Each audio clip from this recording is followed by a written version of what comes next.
गंगा अग्रवाल, कटक, उड़ीसा से। ध्यान में आए हुए मुझे 5 साल हो गए और ध्यान के एक्सपीरियंस तो बहुत हुए। ध्यान से पहले मुझे अपनी लाइफ बहुत ही स्पॉइल लगती थी, दुखों से भरी हुई लगती थी। लेकिन ध्यान में आने के बाद ऐसा लगता है कीचड़ से कमल खिल गया हो, कीचड़ में कमल खिल गया हो।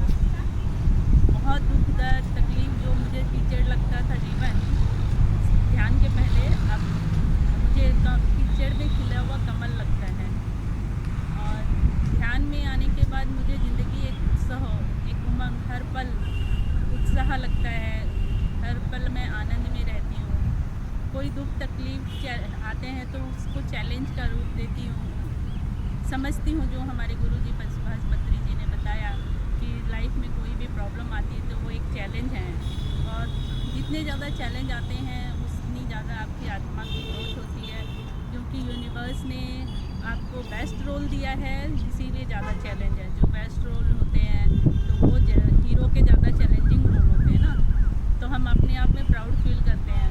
उसके लिए दुख तकलीफ आती है तो रोते नहीं हैं, और कोई भी चैलेंज आता है तो हम हंस के बोलते हैं वेलकम, हम तैयार हैं आपका सामना करने के लिए। ये सब हमने ध्यान में सीखा। और समय नहीं है ऐसा सब लोगों का रहता है, ध्यान के लिए हमें समय की ज़रूरत ही नहीं है। हम कभी भी कैसे भी बैठ के ध्यान कर सकते हैं, क्योंकि ध्यान को सुभाष पत्री जी ने, हमारे गुरु जी ने बहुत ही सुंदर, बहुत ही सरल तरीके से बताया है। न इसमें नहाना, न धोना, न कोई पूजा पाठ की सामग्री, बस कहीं भी आंख बंद करके हाथ दो पैरों को क्रॉस करके बैठ जाओ। जब आप ट्रैवल कर रहे हो तभी भी बैठ जाओ, सोते समय, उठते समय, बैठते समय, कभी भी बैठ जाओ और अपनी आत्मा से परमात्मा का मिलन कर लो। और आनंद, इतना आनंद जो हम शब्दों में बयान नहीं कर सकते हैं। ज़िंदगी ऐसे लगता